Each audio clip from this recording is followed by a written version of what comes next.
More than $1 million of taxpayers' money has been paid out in harassment settlements by the U.S. Congress this year. That is the highest figure in a decade. The report released by the Office of Compliance reveals complaints range from sexual harassment to racial discrimination.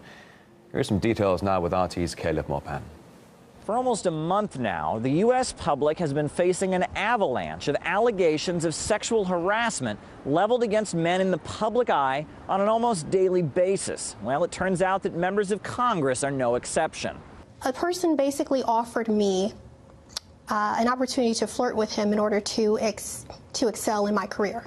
This member asked a staffer to bring them over some materials to their residence, and the young staffer, who's a young woman, went there and was greeted with a member in a towel. This talk had sort of happened over and over and over. And finally one day I said, you know what, knock it off. This is just not appropriate, it's not right, and it's not cool. Now, there's actually a special body on Capitol Hill set up to deal with the allegations.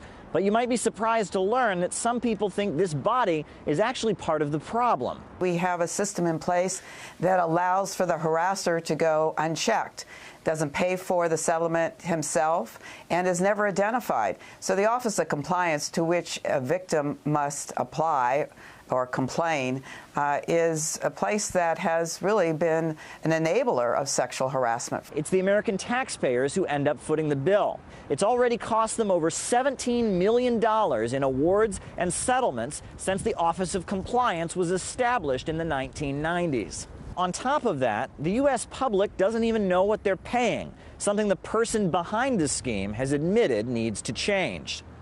If the taxpayers are basically being charged for the activities of someone, a staff person or a member of Congress, it should be made available to the public. So how does this scheme sit with the people who end up paying for it? I don't want to pay for it. I think that whoever the perpetrator is should be paying, not the taxpayer.